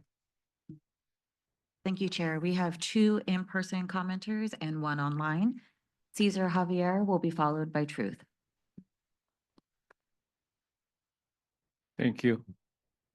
I think this is the shining moment to tell everybody that is there a way to get information about this financial statement of the city of San Diego? That won't be on the mapping dashboard. We are not capable. Ours just doesn't work that. That's the city. Thank you, because all this mess is all about legislation, leadership of the city of San Diego, particularly on national security issue of pollution. This is a threat to our survival. Air pollution, water pollution, food pollution, land pollution, ocean pollution. I think we have to apply our technology here, sir. Give me the A1 information, please. Thank you. Thank you. Truth will be followed by Blair Beekman.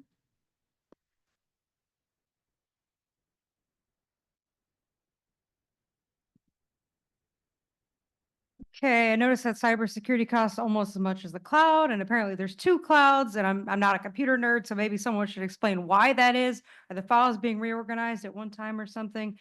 And again, the acronyms, I had to look up ESRI because it wasn't defined. Environmental Systems Research Institute, at least it's California-based, but CSSA, all I got is California State Sheriff's Association. And what is a regional trainer? And there's some plan for preparedness for urban areas. There's no S. And also, what about the rural areas? What about the suburban areas? Does the state not give money for ensuring safety for those areas? If not, somebody needs to start advocating, and maybe Argus and Associates could provide that data to prove that suburban and rural areas are being underfunded and underserved. Are the sexually violent predators, the state, and the corrupt judges dumping it to the backcountry areas not considered a safety threat? This item says timing is a critical factor, and it's essential to get approval to avoid project delays. So is that why public safety committee meetings have repeatedly been canceled for months on end? And do you guys know that Mayday used to be a sheriff for a hot minute? Sometimes I forget that. Thank you. Thank you. Blair Beekman, you are self-muted. Hi, Blair Beekman. Thanks a lot for this item. I moved here in 2022, and I think pre-2022, UASI here in San Diego, and I guess I mentioned to San Diego County Office of Emergency Services, they were having a bit of a difficult time with accountability with the public, their projects. I think the County of Emergency Services has done a great job to try to better develop public accessibility.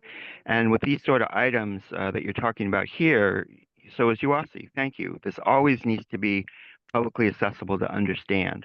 Thank you. I think the ideas of cybersecurity actually can be, there can be public accessibility to the process, and talk about it as a process of a public good and not a process of war. That's an important concept to understand. And with cloud ideas, good luck how we address the future of that issue, and that we have to be very accountable with that. That is a conversation that's as deep. Good luck in that conversation for all of us. Thank you. Thank you, and that concludes public comment. Okay, real quickly, Mr. Stevens, are we taking these as 4 separate items, or are we permitted to vote on this as a singular item? Okay, so they are blanketed under the same subheading. Okay, so any member comments before we go to the vote? Yes, Vice Chair. Thanks for the report. So this is a FEMA-led grant, right? UASI. So is there any turbulence in receiving this grant period? Have you been hearing? My understanding is that the current and then 2 succeed. We have 2 grants in process right now, 1 ending, 2 current, and this will be the 3rd. These 3 should still be in process. Everything after that is up in the air. Okay. And then if we don't receive the grants, even though we approve it, is this absolute need that we're going to have in the following year? So will we have to budget for this if we don't receive this grant? Yes. Okay, that's all. Any other member comments or questions? You need motion. Just a moment, please. So Director Ray, with the regional trainer, is that an additional trainer or is that to keep the funding going for the current trainer? That's the current trainer. And so what are the terms of these grants? Are these annual? Are they 2 or 3 year cycles? Or are we going to have any issues of overlap? These grants generally have a 2-year performance period. Okay, and there's no issue with supplanting. These are all straightforward. Okay, fantastic. Yes, we'll entertain a motion now to. So moved. The second, anyone? Second. We have a motion. We have a second. Please use your device to vote.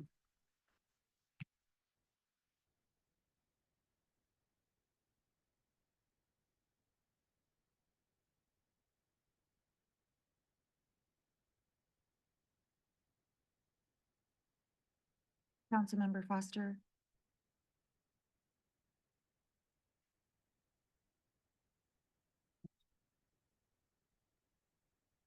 And that motion passes with everyone present. Terrific. Thank you very much. So now we're moving on to item 5, which is a criminal justice research overview by Dr. Octavio Rodriguez Ferreira.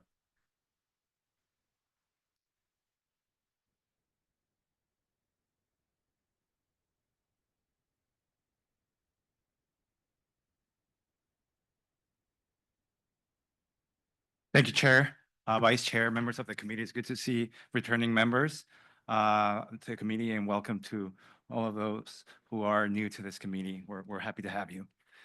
My name is Octavio Rodriguez. I am the Principal Criminal Justice Researcher here at SANDAG. I'm in charge of overseeing the Criminal Justice Research Division that Tony has mentioned in the past. So just to provide a little bit of an overview of what we are and what we do, I'll start echoing some of what our CEO, Mario Orso, said, and also reiterated by Tony Ray. SANDAG is a pretty unique metropolitan organization. We know that SANDAG is a transportation, but also a council of governments type of agency. And within that, it's pretty unique for having this very strong component on public safety and criminal justice. In fact, the Criminal Justice Research Division was created in 1977, and we released our first annual crime report in 1980. So at the time that ARGIS was being created, our division was already working and generating this information and putting there for public education and to help agencies and departments with their decision making and policy making. That crime, the way it started, it would be a direct collaboration with the agencies that will be sharing their information, processing and analyzing it, and then putting together a report that it could be easily understood and where we had all jurisdictions, all the regional information on crime in one place. Later in the mid-'80s, because of the work that was being done in the Criminal Justice Research Division, SANDAG, through the Criminal Justice Research Division, was named the clearinghouse, the Criminal Justice Clearinghouse of the region. And since then, we put together reports every year that go from public safety expenditures to crime, arrests, victims, and other important aspects for the region. Also in the late 80s, 1987, we received a federal grant that allowed us to go into local jails to try to gauge the impact of drug consumption. So it would be a survey and a voluntary drug test for people that were arrested within the first 48 hours of their arrest to understand a little more of this of patterns of drug use. Later in the 90s, this federal grants or this federal program was discontinued, and SANDAG was, in fact, the San Diego region was the only site in the nation who was able to secure funds to continue this work. And we've been doing it ever since, collecting important information that would let us understand a little more of drug use trends and patterns in the region. We do have funding that comes directly from the member agencies at SANDAG, but we also became the main independent evaluator for criminal justice related programs in the region. So we participate or work to get grants, federal and state grants, and also we work with outside agencies to conduct this type of evaluation. So in the past, we've brought around $4 of every dollar that we receive directly from the member agencies. We bring from outside funding, which allows us to continue our work and of course to expand what we do a little further. And just an overview of of the pillars that make our division. We generate and collect the data. We analyze it, and we analyze that data, but also we perform evaluation for outside programs. We report, we put together those findings, and at the same time, we collaborate with partners, with law enforcement, with other agencies, and with the public as a way of helping and informing public decisions.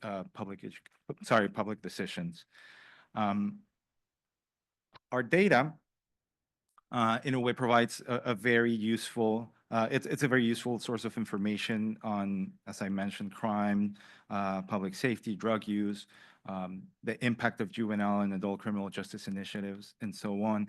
But it also creates a platform to track and understand trends and changes over time. As I mentioned, we've been doing this for 45 years now. And so it is important, and it's an important source of information, historical information for the region.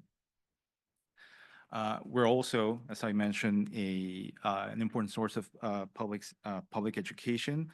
So we regularly present our findings, the results of our research in public forums such as the Public Safety Committee, but also we are widely cited by media outlets, and we are usually consulted on important topics that have to do with criminal justice. And just in fact, we have dozens of media mentions over 2024, but about 60 of those were on a short and in-depth analysis that we did on hate crime, analyzing data for the last 3 years, and which became the most cited publication that we've had in the last 5 years.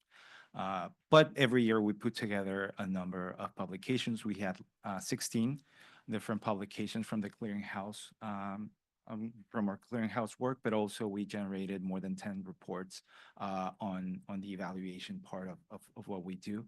And we had more data available in the open data portal now. We have a lot of information, historic information on substance use on this program that I just mentioned, but also crime information that is, of course, widely used by the media and allows the public and academia to generate their own reports, to their own analysis, because the data can not only be consulted online, but also can be downloaded for personal use.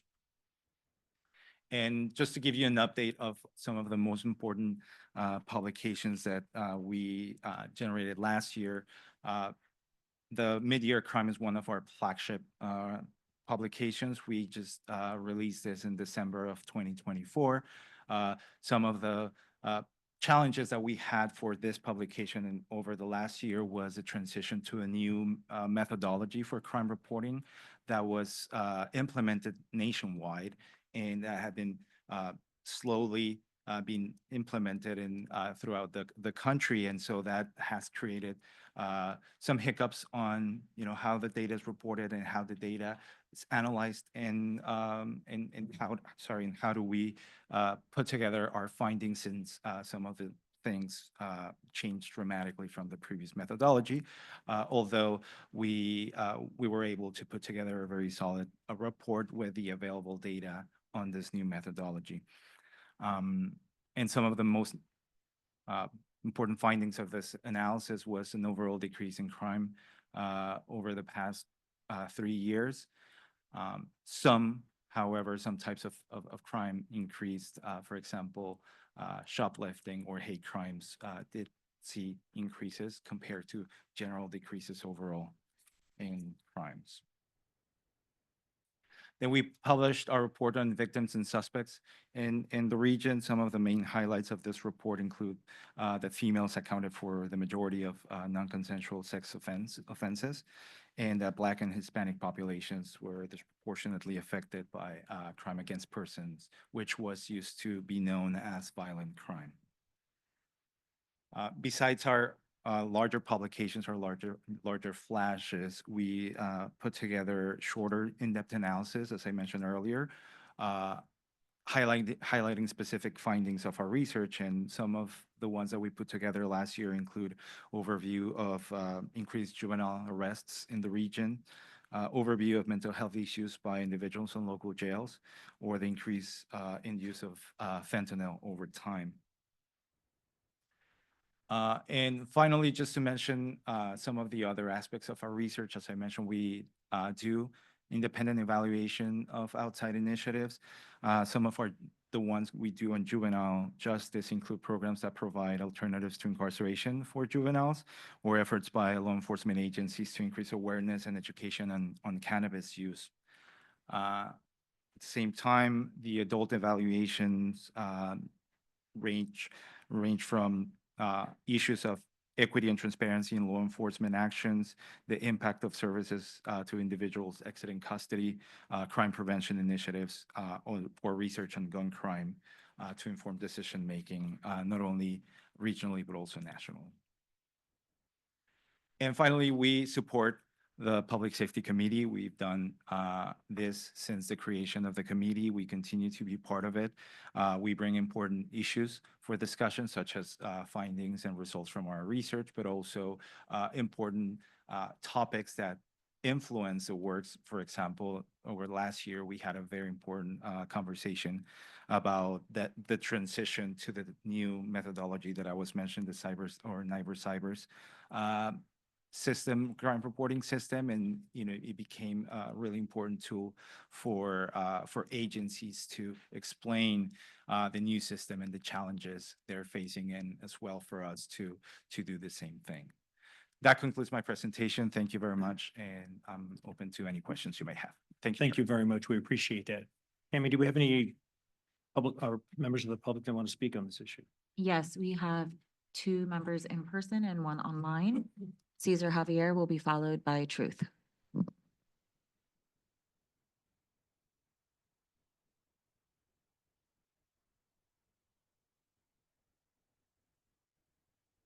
We have conducted the research, like the research or study of the Air Pollution Control District determining nitrogen sulfide, what is now the force to make it a vector, directional substance. What do you strongly recommend to the political pundits regarding the result of your research, sir? This is a very good data, so that we would come up to prevent crime or violence. Yes, sir, that's my comment. Yeah, I would recommend. Thank or you, sir. Please direct your comments to the chair. Thank you. Sorry, sir. Thank you. Truth, you may come to the microphone. You'll be followed by Blair Beekman. Hey, Ed, what's done with the analysis on the crime, arrest, and drug use data? We already know what crimes drug addicts do to pay for their habits and that we need more treatment centers, not harm reintroduction. Why is the criminal clearinghouse engaged in changing measures of success? Isn't that moving the goalpost? If the crime stats are based on the state's fraudulent relabeling of crimes that say violent crime is down, but so-called hate crimes are up, then I'd like this program defunded because it's akin to disinformation. Example, shoplifting was and is definitely up more than 20%. Stores have literally gone out of business over it. And theft from motor vehicles is probably up 40%, not down 40%. It's another crime I've seen skyrocket in a lot of neighborhoods. Does crime against seniors or children count as a hate crime? Because it is. Based on the presentation, white homicide victims and survivors seem like they need to be labeled a protected vulnerable group since they are being targeted. And why are there handcuffs on slide 10? Was that supposed to like throw me off or something? That was very strange. I couldn't read the slide. And why SBCS for Cal VIP 4? Don't they get enough money funneled from the illegal immigration industrial complex? Thank you. Thank you. Blair Beekman. You are self-muted. Hi, Blair Beekman. I hope in the future, I guess, we have, I hope, for these kind of items, when you have to hurry up a meeting, that we can begin considering 90 seconds to have public comment time. For this item, thank you for his report. Our crime issues, our violent crime issues, we have addressed these things over the past few years. They've gone down considerably. Good luck that we don't just continuously want to build better and stronger crime issues. We have to address the concepts of flexibility, and good luck how we do that. Good luck with this item, and I hope Mr. Javier, I felt possibly he was directing the body as a whole, and that can be acceptable standards in the questions he was asking. Thank you. Thank you, and that concludes public comment.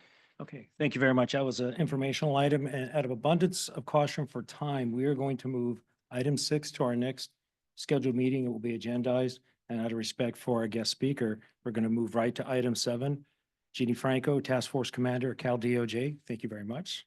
She's going to give us an update on human trafficking and what they're seeing in San Diego. So thank you very much.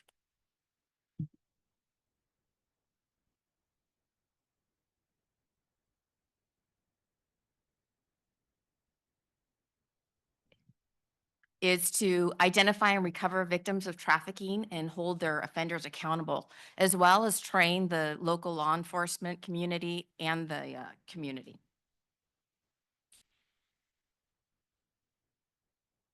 These are the participating agencies. We currently have 13.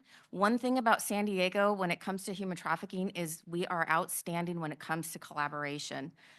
The way the task force is designed is we're overseen by the California Department of Justice. That's who I'm with.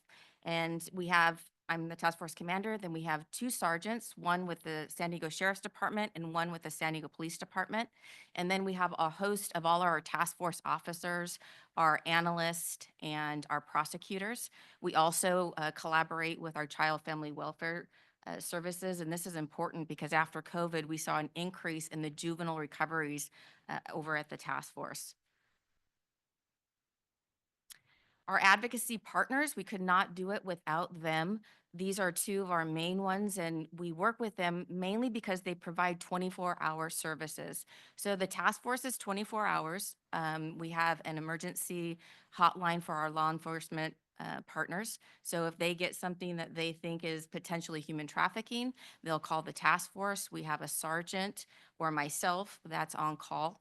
We'll basically assess the information that they give us, and if necessary, we'll send out 2 task force officers to go and basically do interviews, and at that time determine whether or not a human trafficking situation is occurring.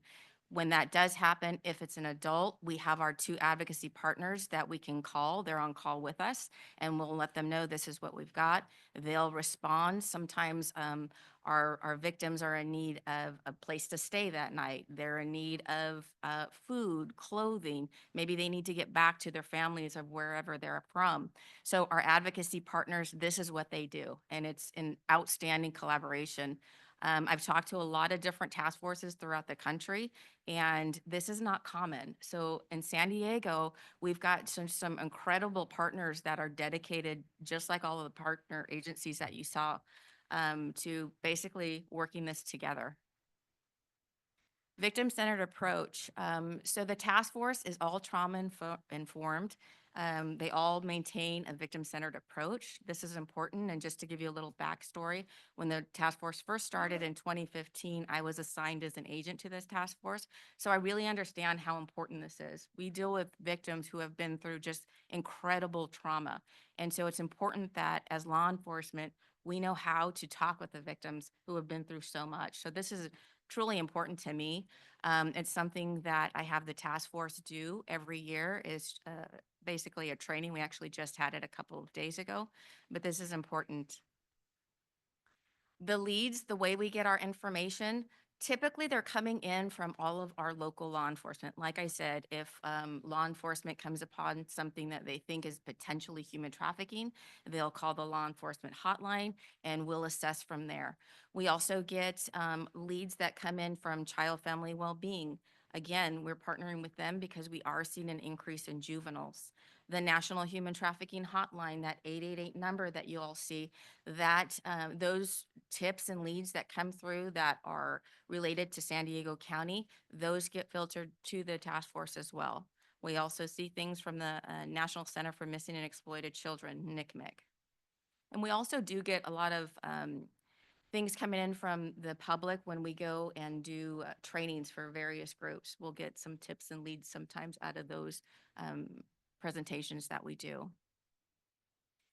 I put this slide up because a lot of times there's confusion over smuggling versus trafficking. I think the easiest way to just kind of remember that is smuggling is a crime against a state and trafficking is a crime against a person. So human trafficking, just in a nutshell, sex trafficking of an adult involves the use of force, fear, fraud, or coercion to take advantage of a person for commercial sex. Labor trafficking, it involves, again, the use of force, fraud, or coercion to take advantage of a person for labor. Just keep in mind that sex trafficking of a minor does not require the force, fear, fraud, or coercion, because minors cannot consent to commercial sex. One thing also to know is victims of human trafficking and traffickers include people of all races and genders, and unfortunately ages as well, because we do have juvenile traffickers, unfortunately. Risk factors and vulnerabilities. So basically, a human trafficker, what they do is they look for a person's vulnerabilities, and that's what they exploit. That's how they're able to basically get these victims to do what they want. And the vulnerabilities that we see at the task force and also some risk factors are, number one is age, right? They're young. And so when a trafficker is telling them that they can help them, that they will make them rich, they're a model, they can work for them, and they'll, give them lots of money, it's a juvenile. So they may believe this. And we see a lot of this kind of stuff online where the recruitment typically will happen. We also see it with a lot of runaway or homeless. Again, these kids or adults are looking for a place to stay. So that's where that trafficker will exploit those vulnerabilities. Oh, you don't have a place to stay? I have a place for you. I'll take care of you. Come with me. We'll do what we can do. And then together we'll work together. And that means later becoming a victim of trafficking, where they're forcing them to do things that they don't want to do. Again, with the risk factors or vulnerabilities, we see a lot of folks that do not have the means to support themselves. And so when a trafficker is telling them that they can make a lot of money, they can work together, this might seem like, I don't have any other options. Maybe it's not that bad. And this is another way of them just recruiting and exploiting. Prior trauma, unfortunately, a lot of the victims that we encounter have been through just immensely sexual, physical, and mental abuse. And again, those exploiters are looking for these types of vulnerabilities in order to exploit them further. Some of the indicators that we see at the task force when we do encounter victims are things, especially for our juveniles, like if they're coming home with a lot of unexplained luxury items, where are you getting those items if you don't have a job? How are you, paying for these things? Several cell phones sometimes, unexplained bruises or tattooing. Unfortunately, we see a lot of the tattoos, which we call branding. So we'll see the exploiter making them basically tattoo on their bodies, sometimes on their face as well, their name. And so it's a terrible thing to see, but we are actually seeing more of it. STDs are very common, again, especially if it's sex trafficking, multiple hotel keys. Again, those use of alcohol and drugs, that might also be one of the risk factors or vulnerabilities, because again, they're being exploited for the vulnerabilities. As far as those that are juveniles that are in school, typically we'll see that they're overly tired in class. And why? Because their trafficker made them work all night. Dropping grades, again, they're hardly at school, a lot of truancy, and so they're having a hard time. Indicators also can Can be there's change in friend groups. These are things that we talk about with our school resource officers to be aware of if they're starting to see things like that. If they're starting to see like maybe the juveniles in school are starting to have older boyfriends or girlfriends who are picking them up from school. These are all different things that can potentially be indicators. Just keep in mind, like the indicators and risk factors, it's not just one. It really is the totality of several of them. And that's what we'll commonly see with the victims that we encounter. What we're seeing in San Diego right now is a lot of domestic sex trafficking. That's primarily what we see. And I know we're here on the border, and a lot of times people ask, well, is there a lot of international? And not to say that it doesn't happen, because we do get those leads every now and then, but the majority is right here in our backyard, and it's domestic sex trafficking. And unfortunately, we also see a lot of juvenile victims as young as 13. That's 8th grade. I mean, this is a huge problem. And we talk about why is this such a problem? And really, when we look at it, it's because somebody can sell a person over and over again. And now I think more people are kind of understanding that and saying, I can actually make a lot of money off of this. And so I think that's why we're starting to see that increase. Recruiting on social media, that's always been something that we see and we continue to see. One thing that's new is we're starting to see more victims calling 911 for help. And so we're trying to kind of figure out like what's going on with this. I'd like to think that because in San Diego County, again, if they do reach out, they know that somebody from the task force is going to come and talk with them, offer them resources. They know that there are places that they can go for help. So I'd like to think that, and I'm hoping that's what it is, and because if it is, then we're doing our job right. These are some of the numbers from last year. We had 181 leads come in, 154 arrests. Many of these arrests are from our demand operations. That's going after the sex buyers. I think that is super important because it's the demand is driving up the problem. We have a lot of sex buyers, and so what happens is because there's the ability to make money, now we have more traffickers trying to recruit more people in order to fill the needs of all these demands. 77 adults were recovered and 47 juveniles recovered. And unfortunately, our juveniles, that number just goes up every year. Reporting, we always ask, call law enforcement first. Like I mentioned, one of the things that the task force does is train our local law enforcement on risk factors, indicators. If you see this, if you hear this, look out for these different signs. If that's the case, call us and let us assess. So we always say, first reach out to your local law enforcement and let them know what you see. For those who don't want to go that route, the National Human Trafficking Hotline is another way to report. And again, the information that you report, if it's in San Diego County, it will get routed to the task force. This is our QR code. I'm really proud of this as a task force. We just came up with this, I want to say a couple of years ago. If you click on this QR code, it will take you to a page of all of the different resources within San Diego County. A lot of them are the partners that we deal with at advocacy agencies that have different services. So if you have a chance, please click on this code because again, it's just a wealth of different resources that are out there. And we're always taking if there's new advocacy agencies that would like to put their information on the QR code, we're more than happy to add that. I tried to get through that pretty quickly. I know that we're short on time, but that's all I have. You did a fantastic job. Thank you very Thank you. much. Cami, do we have any public speakers?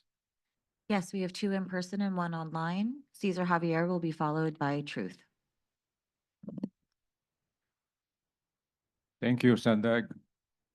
Cesar Javier, and I speak here with our exposure or experience in our neighborhood.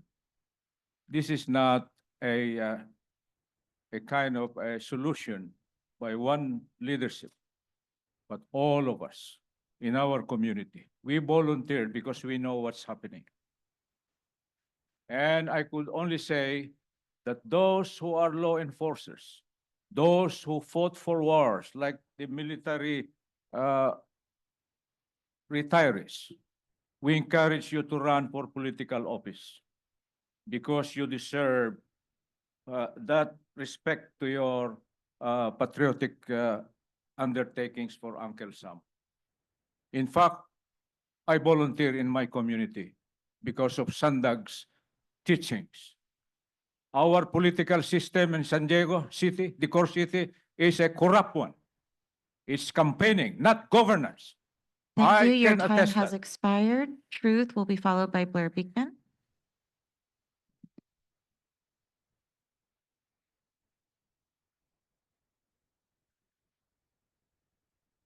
Okay, because of the people being allowed to illegally enter our country via panga boats and speed boats, trafficking and smuggling are both increasing as far up as Oceanside. So at this point, perhaps every police department needs to be on the task force.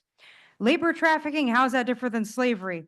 And it definitely includes people entering our country illegally and then being used for cheap labor, and then the politicians going on TV and bragging about it. Sometimes children are trafficked via our public transit system, so there should be flyers for missing children and adults at trolley stops. And unfortunately, we have some county supervisors that have enabled human trafficking by trying to declare the county a so-called sanctuary county. And Kelly, since you immediately countered the county's unlawful nonsense, I can get a little bit closer to saying office rather than department. The day we have a streamlined immigration process with secured borders is when we're going to see these numbers start to decrease. And the several cell phones, that definitely is suspicious. You know how many people in office have 2 phones? Can't trust them, no. So Ed, I'm going to give you a C- today. You got room for improvement. Thank you. Thank you. Blair Beekman, you are self-muted. Hi, thank you. A really interesting item. Thank you. I know that there's a person who speaks at public comment time, the DRA. She is someone to really talk about this. I'll mention these programs to her. You'll probably be hearing from her in the future about what was talked about here today. Thank you. I'm hoping to bring ideas of, say, fair wage practices, wage theft issues, and human trafficking, to bring those to some sort of city of San Diego immigration department, a policy department for their future. It currently got kind of smushed, and I hope we can return it. And that could be an important focus on how to address the future of such a department in San Diego. Really good luck with these human trafficking issues. San Jose, Santa Clara County does a really good job with human trafficking issues and has a really strong Mexican-American human rights approach to their practices there that I think should be of interest in how to think about. So good luck. Thank you. Thank you, and that concludes our public comments.